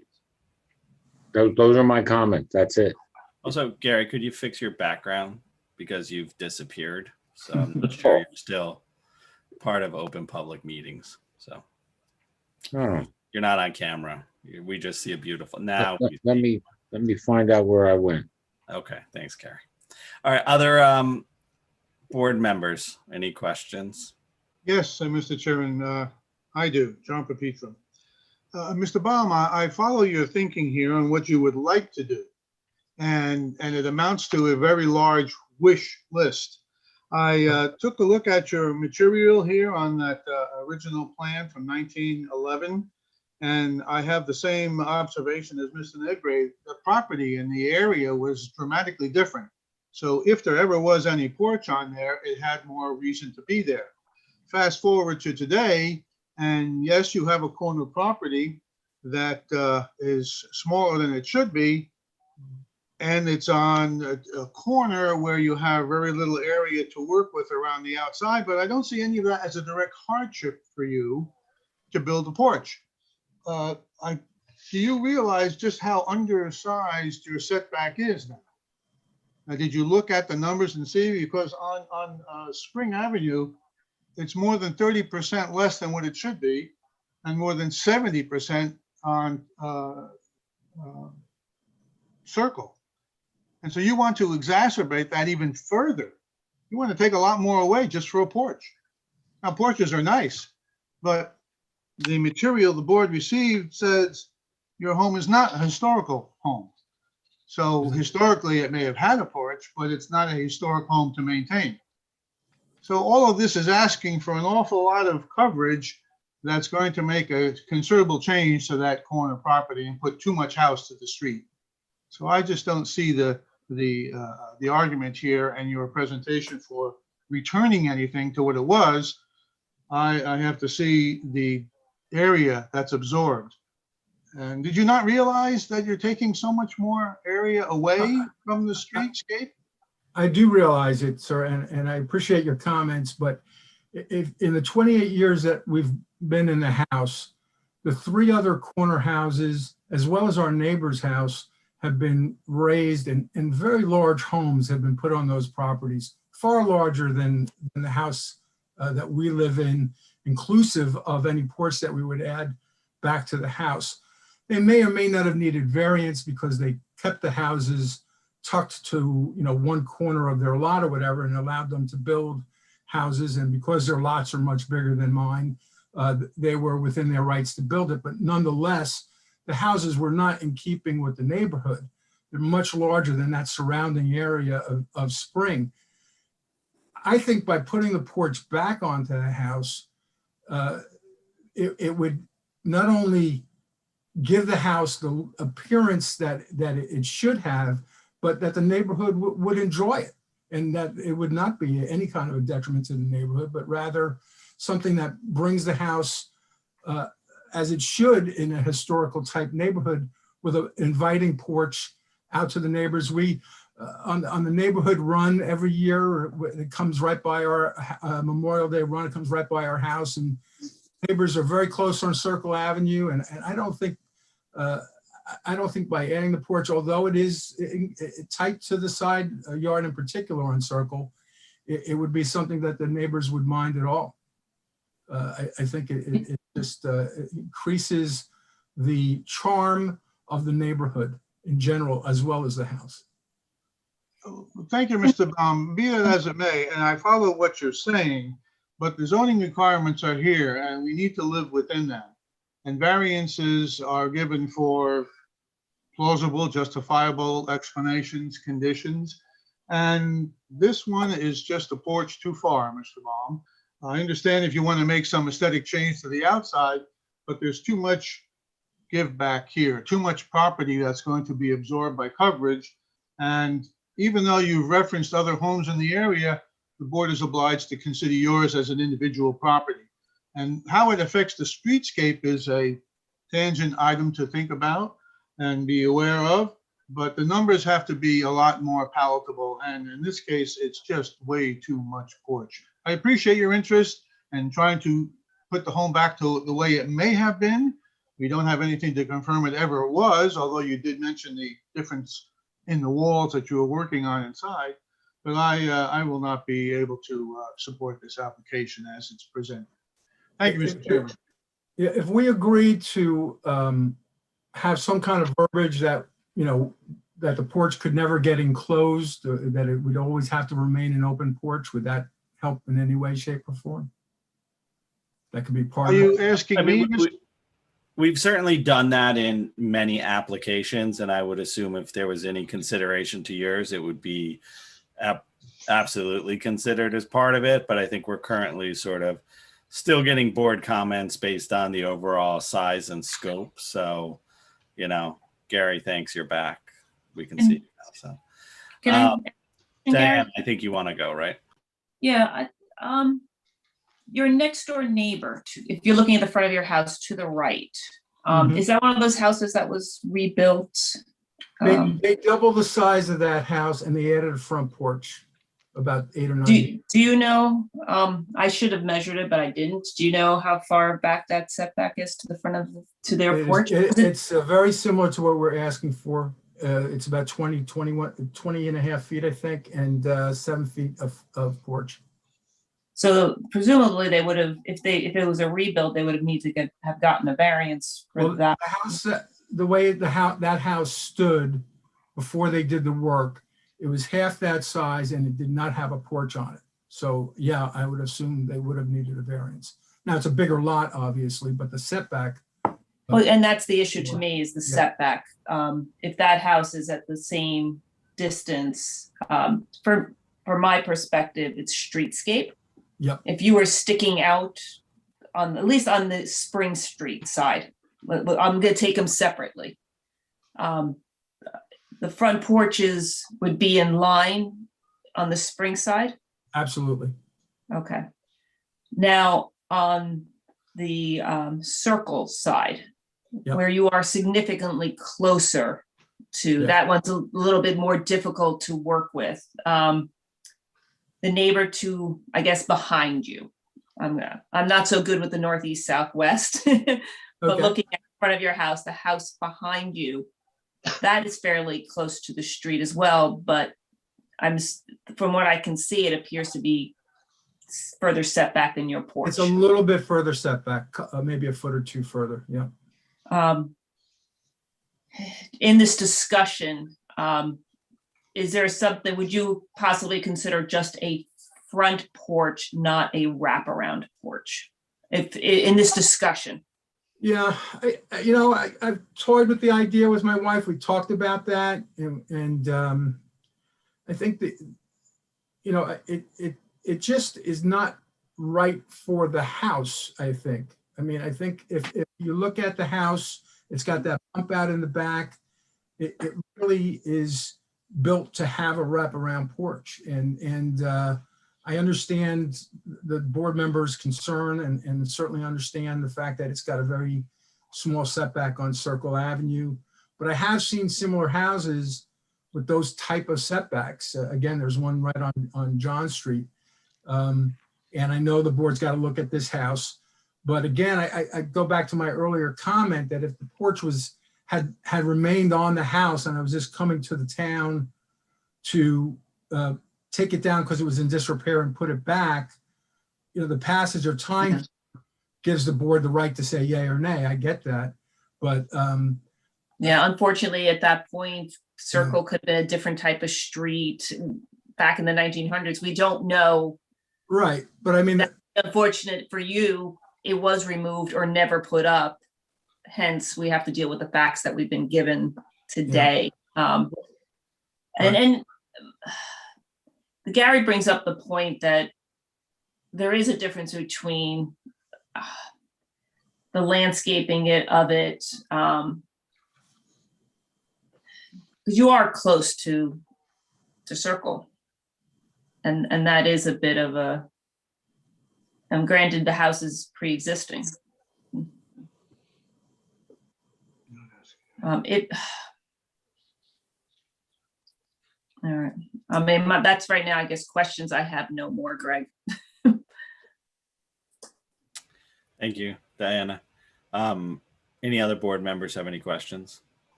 Mr. Chairman, I have one more question, if I may, about some documentation the board has received, but I'll wait for others to speak first if they are. Yeah, let's just give it 1 second, Jonathan, see if we have anybody else who wants to ask a question.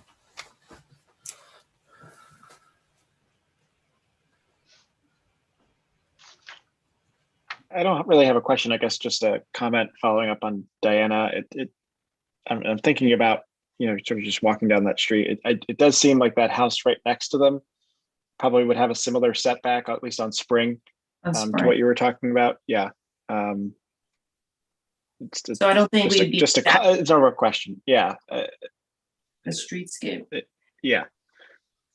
In general, on Spring, on sort of that side, at least, I think the homes are pretty close to the street.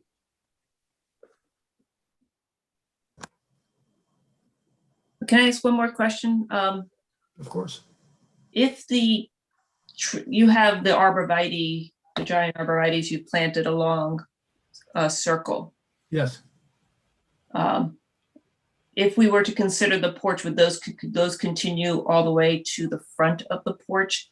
The whole issue is, I mean, yes, it's aesthetically pleasing to you and the community, but also your house is so close to the street, it needs to some respect be blocked. You have an issue on that corner. Is that something you possibly would consider? Well, we would certainly consider anything the board would like us to do with regard to landscaping. Sure. Okay. Thank you. John, the floor is. Diane, I'm confused. Are you suggesting that if the porch is considered for approval, they put landscaping out in front of the porch, or not be allowed to further impede the view from the street by planting landscaping? I'm confused by your question. I muted myself. Right now they have the giant arborvitaes along the Circle side. Basically, your backyard is treed in. Yeah. For example, if they continued that all the way, we would never know what's behind it. I thought if people have bushes all the way to the front of their house where they're allowed to bush, you would never see the front porch, and we would never feel that there's a porch 8 feet away from. I think it's an interesting it's a thought. It's a thought. I think that you know, we have to be a little bit careful. Now we're getting very close to a property line, and then it's a it's an intersection there, and then sight lines, which That is no, my I- concern, yeah. might Only apply said as up well. to- So,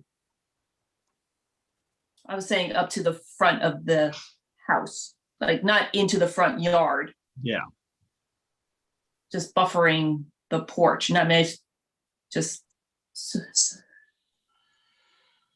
I don't know if that helps. Mr. Brown, I have a question for you. In your current front stairs, Mhm. and it's where does the porch that you're proposing come to in consideration of the brick stairs? You've got 1, 2, 3, Yeah. right, 4 steps. How far out does the porch come with respect to that? Further than that? Does the porch line up with the current front door? What's the? I can't Right, tell from your so drawing. the porch would come out to identical to where the last step ends onto the sidewalk. And so then you'd be adding three more steps, right? Is that the idea? Possibly 2 and then a landing step as part of the sidewalk. And then I presume you've got a concrete walk that goes around your steps, presumably to the side of your house, right? The west side of your house. Right. It would the new stairs would come to a point that's further than or closer to the home than that concrete walk. Just so I can get my bearings on it. Yeah, we could I have no problem getting rid of the sidewalk along the side there. No, I'm just trying to figure out, you have, Diana was talking about the landscaping there. Yeah. And the landscaping comes out a little further than your current last step.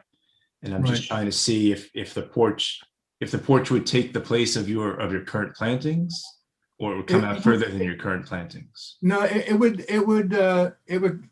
the porch on that side of the house is contemplated to be even with the home. So it would take out that small little plot of planting to the right of the stairs if you're looking at the house. Okay. And I was, okay. And just out of curiosity, if,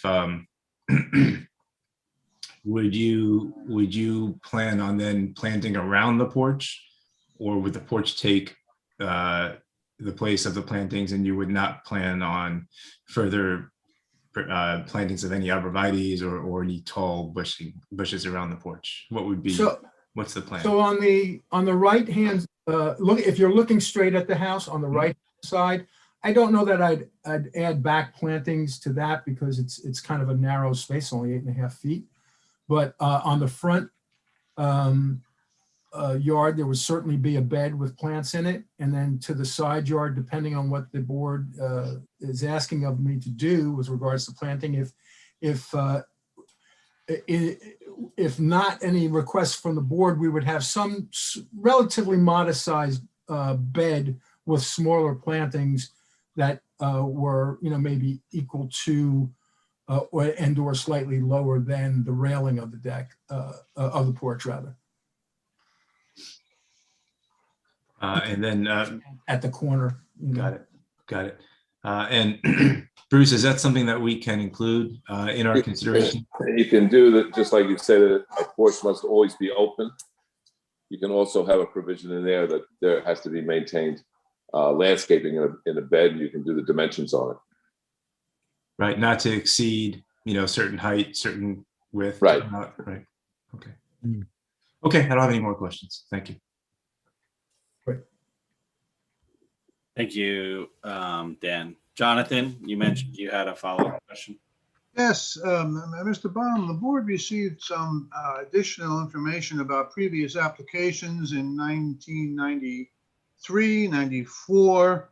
A deck was requested along with fencing. The deck was denied and things were changed, and it was later approved at substantially less size. There was something in 2002.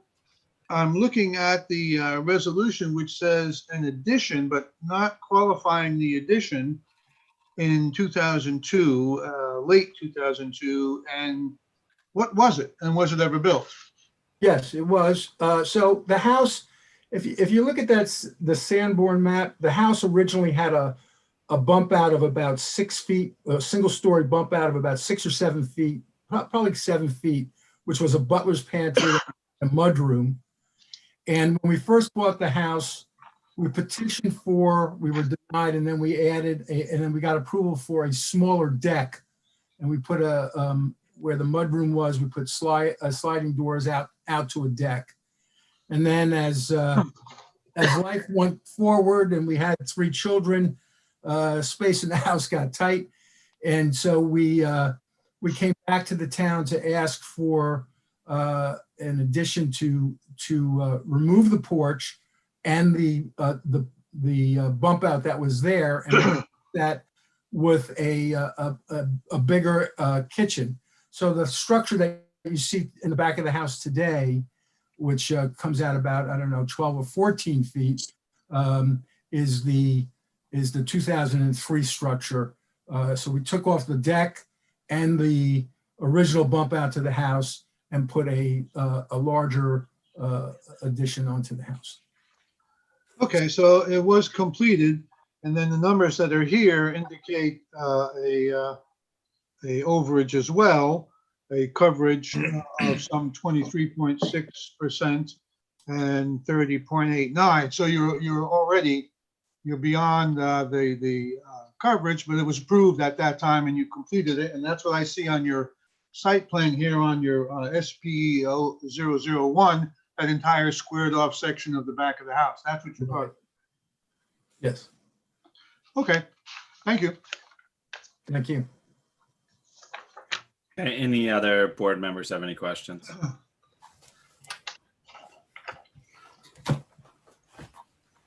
Okay, seeing none. We can sort of, Mr. Baum, if you have any final thoughts that you want to share with the board, you can go ahead, and then I can go ahead and close the application. And Yeah. we can go ahead. Questions by members of the public? Right, sorry.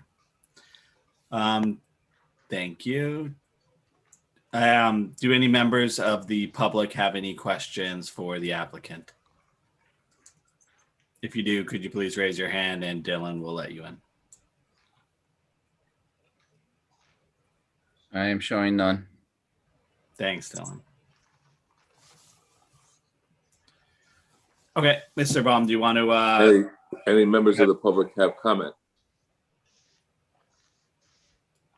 Again, just for the record, check it. Thanks, Bruce. I am showing none. Now conclude. Thank you for your time this evening. I appreciate the board's thoughtfulness on this matter.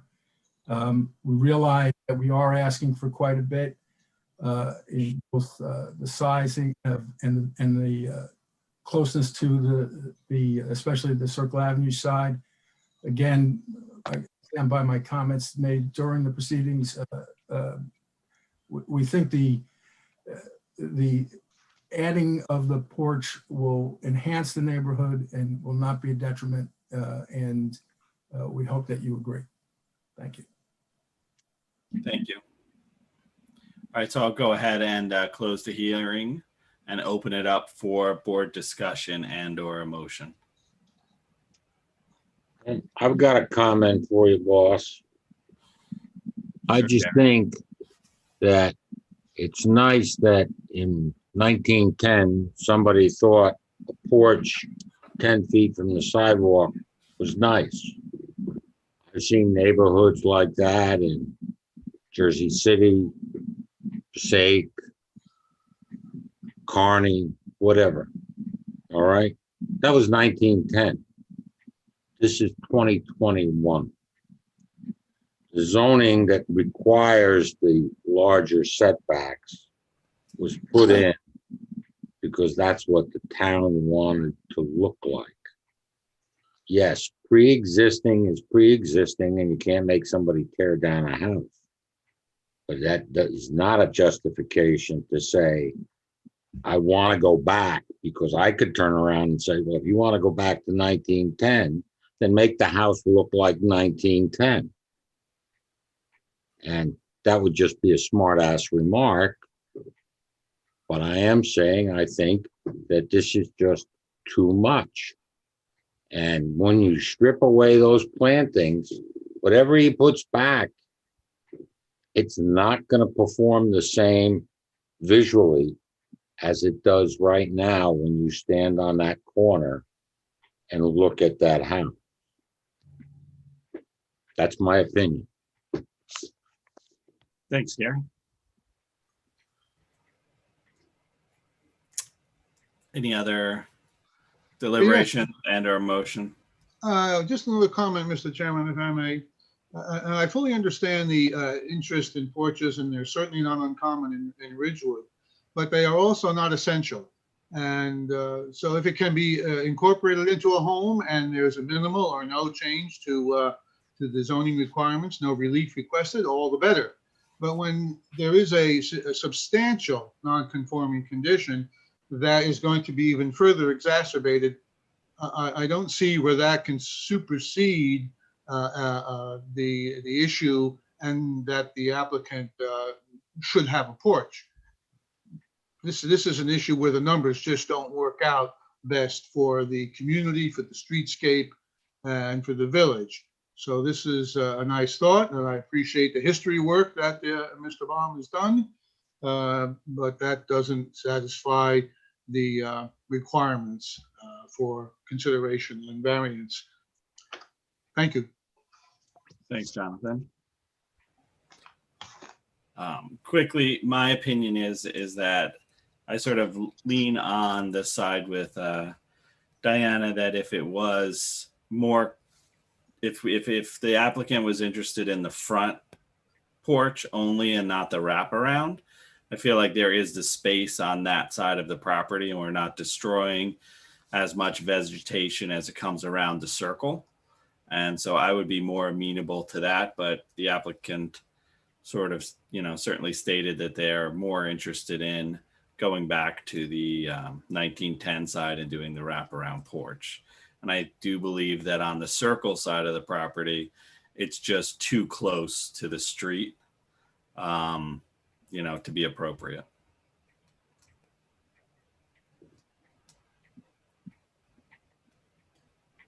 Okay, so given that, I will make a motion to deny the application. Second, Was that Gary you seconded? yes. Okay. Jane, roll call.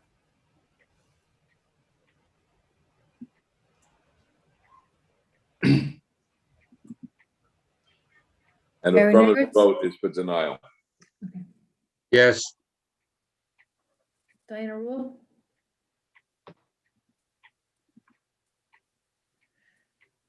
Yes, if it goes around. John Pepetro? Yes. Isaac Leba? Yes. Matthew Bando? Yes. Dan Perlman? No. Dan Perlman? So am I muted? No, you aren't. You said no, Jane. Oh, okay, I didn't hear him. No problem. Greg Brown? Yes. Okay, so Mr. Baum, your application is denied. Thank you for your time tonight. Thank you. Thank you. All right, so moving on.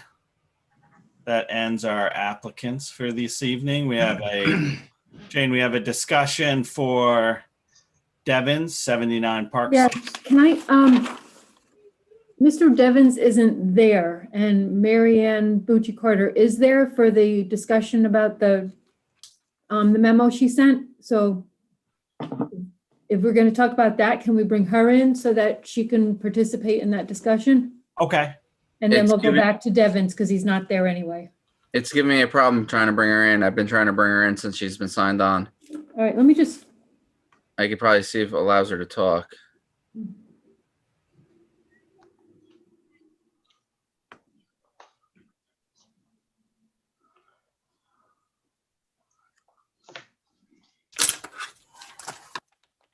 Yeah, it won't promote her as a panelist, but it did unmute her. If she says to unmute, she probably could talk.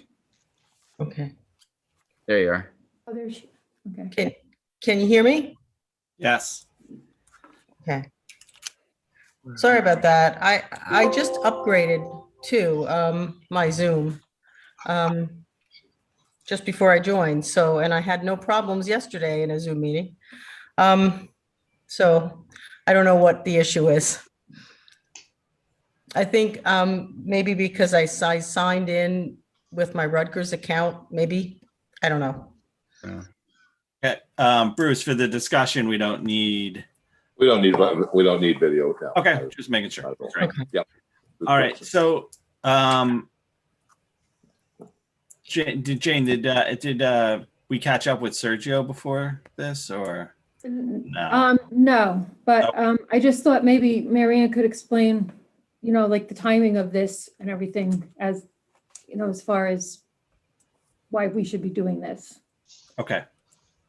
Okay. Yeah, and it could be very brief too.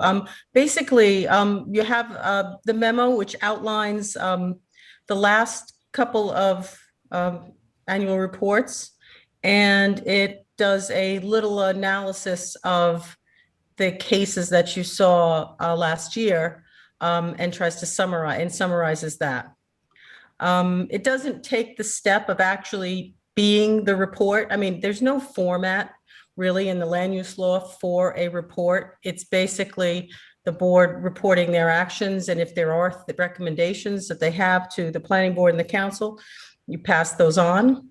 So what this memo was designed to do is outline everything that there exists on the annual report for you, the prior recommendations of the last years that that report was done, and then a summary of the actions for this past year.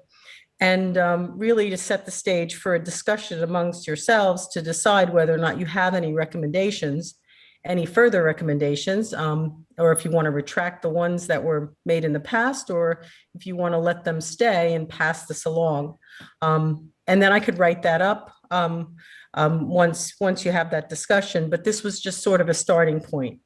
And it outlines essentially, it shows that there was past recommendations to look at the front yard setback requirements, because there are apparently some neighborhoods where the 40-foot front yard setback is too large for that neighborhood. And if a home, a new construction comes in and just complies with the required setback, it doesn't fit in with the street line of the neighborhood.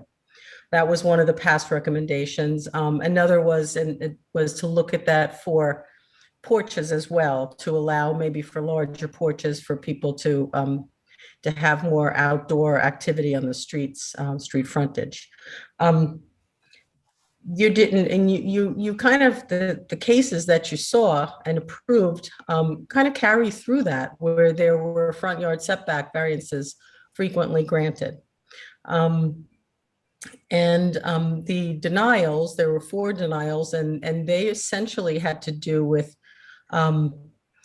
overbuilding on a site, or putting in, one was a porte cochere that maybe didn't fit in with the neighborhood. So it doesn't seem like there may be something new that came out of this past year, but I wouldn't know if there was. So I just wanted to set the stage and lay it out so that you can pass, you know, whatever recommendations you have on in a way that the board and the council can understand them. Okay, great. Does any members have any questions? No, I would just thought say it this was- is very helpful. Oh, thank you. It's very nice. Yes. Very helpful. So I think My suggestion would be that now that you have this well thought out and outline of what has gone on in the past, is that you look at that and see if there's any common denominators of things that you've dealt with that would then result in the second step, as Marianne said, and that would be to make recommendations to consider some modifications to ordinances. In addition to what is in front of you, I think the other thing I would just throw out there for you may want to consider is there's an ordinance that says after 1 year, the variance expires. I've recognized that the same thing is in other municipalities. Many municipalities also have an ordinance that says it's 2 years. Under the circumstances of what's happened over the past 18 months, with people not being able to start projects for many different reasons, economic inability for people to come into a house to renovate or whatever. And now, most importantly, the inability to get the supplies and material to do what's necessary. Instead of having a resident that's trying to do it and has to come back and go through the process again, you might want to consider what some other towns have done, and that is a 2-year time frame rather than 1 year. I just throw that out for your consideration. I don't know. I think it makes a lot of sense, Bruce. Yeah. Some people don't price it before they put it in for approval. That's for sure. So they sometimes have to react to the sticker shock and then come up with a solution. That's right. Yep. So I think it would be They wise don't have to come back to us if they build less. Yeah, it might be wise to just put that on your list of considerations to send to the mayor and council. I have a question. I have a question for Mary Ann. So the first bullet point on page 2, Okay. of the 40 cases, 14 contained front yard variances. Do you know how many of those dealt with porches, or is there a way for us to easily look that up? Because I'm looking at the bullet point that was noted under 2015, and I feel like we similarly also see a lot of front porch variance requests, and I feel like they're often approved.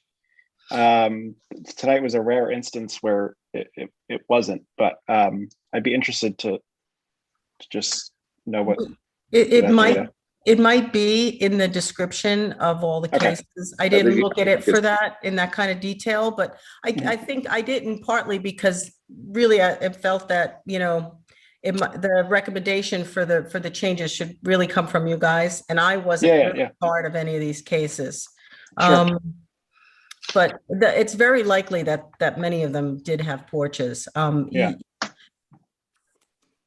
Over the years, we have made recommendations to the council, and I don't know, it's just frustrating. We make these recommendations and nothing ever gets, I don't know if we have to go as a board in front of them at a village council meeting and bring these things up, because a letter to the board, and the council has done absolutely nothing. I've been on board the longest and nothing has changed over the last 10 years. We have the same here, the same cases come up, the same thing, like driveways is another. We have no ordinance on a circular driveway.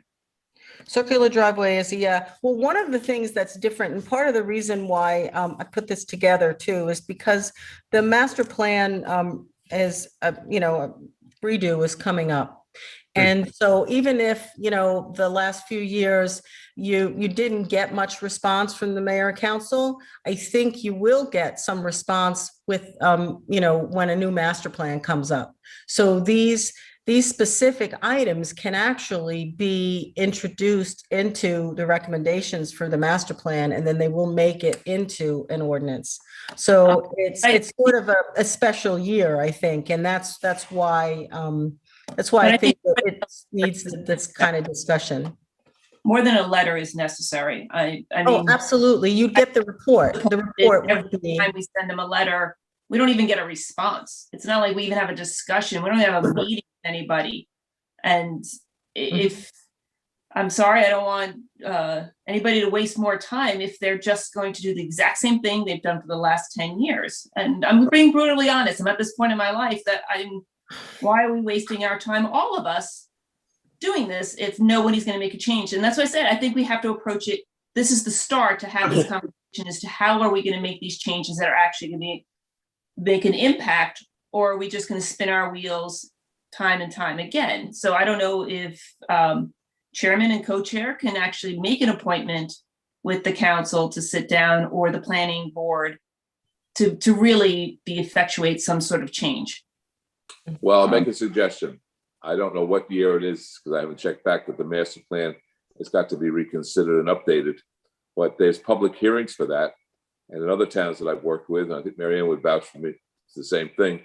There are subcommittees that go through and work with a planner to make these suggestions in a committee and then brings them in front of a mayor and council and at public sessions. So it's more than writing a letter. And if that's into 2022, then it would be time for this board to have a more active part in that. And that's what happens in, I know other municipalities that I've worked in. And it is time. There was an RFP for a master plan re-exam for the land use section. And the new climate, the climate hazard section that was just adopted and added by the legislature this year. So, and the schedule is to begin within the next couple of months. So this timing would be perfect. And so what you suggested, I think, would work. They So could what- be. What would that? Well, could I make a request maybe that, Jane, if you have them in the files, take the last 10 years worth, there's only about 10 pieces of paper involved, actually, if my memory is correct, of what we did recommend. And we can take that, quote, history, and then we can look at what we've got here, which I think is excellent. I think it's a beautiful starting point. And we all have notes that we took on these things, so we can probably understand better what went on in that, and particularly this year, because, or the past year, because a lot of it, we have electronic drawings, so we can actually look at what we were reviewing. But the other thing is, I know, and Diane, you and I were involved, and we tried to get a copy of the existing master plan, and nobody could produce one. So I don't know how you revise a document that nobody can give you a coherent. They have pieces, they have, well, here's a revision, here was an ordinance. But when we asked for, you and I and Serge asked for a coherent, this is the master plan with all its revisions up to that point. It didn't exist. Nobody could find it. I searched the internet for it, and I just got so confused with the bits and pieces, I gave up. So if somebody knows how to get a coherent copy of the existing master plan, I just think it would be useful if we took it as individuals, looked at it, understood it, and then said, okay, this is where we think some changes might be beneficial. I could answer that a little bit. I could speak to that because it's very common throughout the state. The elements of the master plan are generally separate. And then there's re-exams associated with the master plan and the elements. And so frequently the master plan is a bundle or binder of different documents from different timeframes. And only when it gets, when there's a master plan reevaluation, which is what your Ridgewood is doing this coming year. The past 3 years was the section 1, which was the goals and objectives and the visioning. And then the second segment, the second element is the land use element and with the climate hazard evaluation. And so that is what's coming up this year. And so you almost reset this year. And that's why it's so important, because you'll be resetting, reevaluating the land use element, and that will dictate ordinance changes if there are any recommendations for those. And they can be general, they can be specific. And so now is a good time. And you're right, it is really hard. And that's kind of why the land use law limits the time frame, because after a certain number of years, it really gets so unwieldy, you can't really identify what the recommendations are. They're all over the map. And that's why you have to bring it back together with the new land use element. You know what amazes me? I can understand when we lived in a world of paper. And I worked in New York City for 40 years, and I had binders on top of binders of changes to the code and the zoning because it was all over, as you point out. Now, in New York actually revised the code in, I think it was 2008, from 1968. And now it's all electronic. They make a change. It gets inserted in right next to the paragraph it's modifying. And it's a beautiful thing because it's called the wonder of word processing. So maybe we ought to talk to them about upgrading that. So, but I guess I got a piece of paper over here and it says, change this line on page 10 and this line on page 72 and this line on something else. how do we get into this land use committee, or like what really is the next step to make a change? For this, for the annual report, the annual report is something that the board should do. Even if your recommendation is there are no changes since last year, or everything that we recommended in 2017 is still valid and we're still granting and we're still being asked to review applications that have this issue. And we would recommend that you change the zoning to reflect this, the pattern of approvals that we've been granting. And that's valid. And you can do that at any time. And identify that there's a need for a circular driveway standard, and identify that there's a need to. We send a letter, but I want to do more than that. Like, what's the we have to go through Mary Ann's document, all of us. We should see if we have time, Jane, on the June 8th meeting, that we can have a discussion, although we have 4 applications that meeting, so maybe we don't. But I think we need to all get together now, do this, come with our own suggestions. We can put it in, with Mary Ann helping, we can put it in a letter. And then Sergio and I can certainly go to the mayor and council directly with the letter and see what additional steps we can take to make sure that changes sort of come as the town is looking at the reevaluation of the master plan. I do think that, as Mary Ann said, this is maybe the right time to actually try to get some change done because they are actually looking at it right now. Yeah. So I think sorry, go ahead. Mary Ann mentioned there's a committee.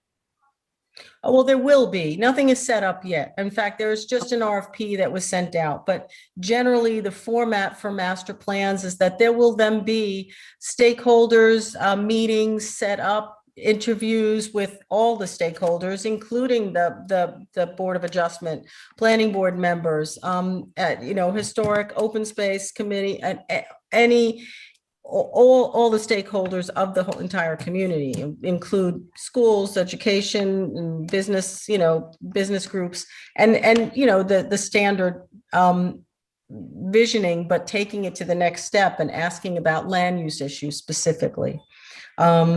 So that will be happening, and once that does, and you'll be, you'll hear about it. It'll be added to the master plan website that already exists, and there'll be a whole nother initiative for visioning involved. Diane, have you seen the first document that came out of the visioning process? Or I guess the question is the committee. Yes. No, sorry, Diane. Not. No. Okay, yeah. So I know they had initiated this maybe 2 or 3 years ago. Mary Ann may know, but they did a lot of feedback sessions. Now, it didn't get into, as far as I know, kind of very particular zoning ordinances and the types of numbers and those sorts of things that we look at, but it would probably also help our group to read through that document It's as on we the sort planning of board think about page. this discussion. Where Yeah, do it's on we- the planning board. It's on the planning board page. I'll Can you send a link? Yeah. That Yeah, would be sure. awesome. Yep. Yeah. I think you'd be very impressed. I think you'd like it very much. And Yeah, it's very good, in the mindset, yeah, of making further specific recommendations based on your experience. Perfect. Thank you. Okay. Great. So can we take some homework as a takeaway? Jane, can you share with us any past letters? We can review what Marianne put together. Matt, you can send through a link, or Jane can as well. And then I'll talk with Sergio, but why don't we all come prepared to the 8th meeting with our own suggestions, so that we can kind of push this forward, or else I feel like it'll slip again. If it doesn't make it on the 8th, at least we are prepared. And then we can look at maybe carving out some time on the 22nd. Jane, does that look better or no? Yeah. Okay. All right, great. Any other board members have any questions? No, wonderful. Marianne, I appreciate all the time you put into the document, and also hanging out with us as we went through some other applications.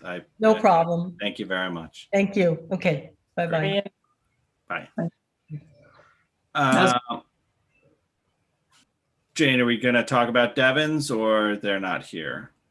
He's not there. I sent everything, his request and the prior extension and the original resolution, if you guys want to discuss it, or if you want him to show up. I think his actually runs out.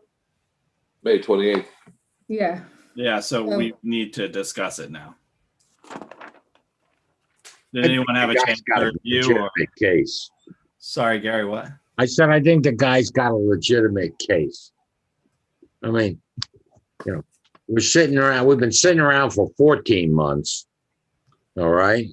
Now he's going to face the fact that you can't buy a 2x4 unless you hock your firstborn. So, give the guy another year. I have a question for Bruce. What is the language, or is there anything specific that the board needs to follow to give extensions? Well, Or is it really open-ended? There's no ability in the ordinance to give extensions. As I recall, we've been doing quick public hearings on this, right, Jane? Mhm.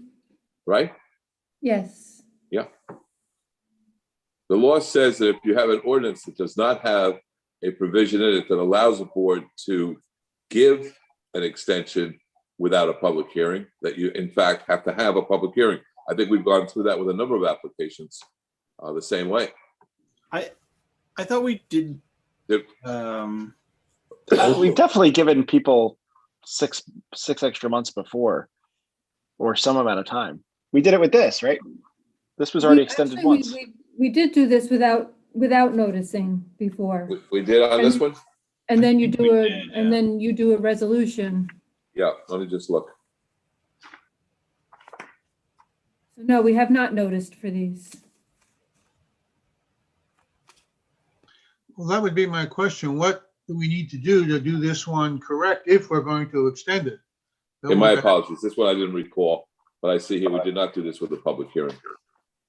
So what you look at is two things. You look to determine if there's been any change in the ordinances, and if there's been any change in the area that would warrant a reconsideration of the variance because things have changed. No change in the conditions of the property, and no modifications or amendments to the zoning ordinance. Those are the two things you look at. That's what we did the last time on this one. Okay. So I think the answer to both of those is no. Okay. So if you want the answer of if both you of want those, to take a vote on it, I can fashion a resolution for the next meeting. I was just say, Bruce, so we need to make a motion, take a vote. Yes. Yeah. Okay, so then, Hey, Bruce, is there any exceptions or in the standard overall rules and laws that we have to follow? that Well, deal the two things to grant an extension is just what I've stated, is the basis and foundation for the variance still exists that you granted. And that's based on there's been no change in the ordinance, and there's been no change in the area around it. So for instance, if this project was in a zone. I don't recall what it was, but let's just say it's in the R1 zone. So if the ordinance changed the setbacks or the coverage requirements, the zoning ordinance got modified, then you wouldn't grant an extension because they'd have to adhere to the new provisions, assuming the new provisions are more stringent. Okay, so given the fact that the answers to Bruce's questions are both no, I'll entertain a motion from someone. Make a motion to extend 79 Park Slope resolution for one additional calendar year based on the fact that there have been no changes to the site conditions or the ordinances that govern the resolution. This is Matt. I second. Well, wait a minute, before we say a calendar year, Bruce, should we not go It'll from be, month to month? I'm looking at the calendar. We will extend it to May the 27th. That's a weekday. So it's not a full calendar, it's 1 year from the expiration of the existing. So we're gonna go to May 27th. Okay. May 27, 2022. That's correct. Great. Matt, you seconded? Yes. Jane, roll call. I think you said me, yes. You were all garbled. I apologize. Yes. Yes. Yes. Yes.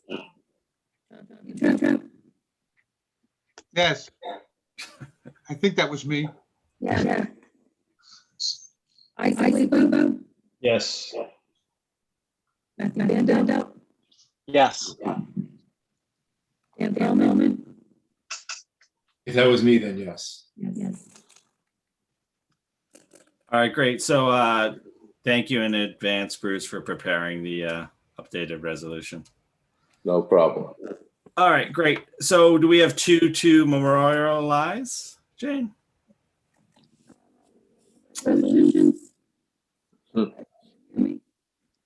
You're very garbled. Yeah, the resolutions, the Rat Cow 640 and Brown 386. So Rat Cow. 640 Shelton. Greg? Yes. Gary? Yes. Diana? Yes. Ben? John? Isaac? Yes. And Matthew? Yes. All right. Brown, 386 Berkshire. Greg? Yes. Gary? Gary. Yes. Diana? Yes. Jonathan? Yes. And Matthew? Yes. That's it. Great, thank you. I'll entertain a motion to adjourn. Motion to adjourn. Second. All in favor? Aye. Aye. Great. Thank you, everyone. Have a great night. Thanks. Thank you. Have a good day. Thank you. Have a Thank good you, holiday. Brian, as always. Good night. Yeah, have a happy, safe holiday. Yeah. Enjoy your holiday, everyone. Bye-bye. Bye. Yeah, holiday. That's right. Dylan. Yeah.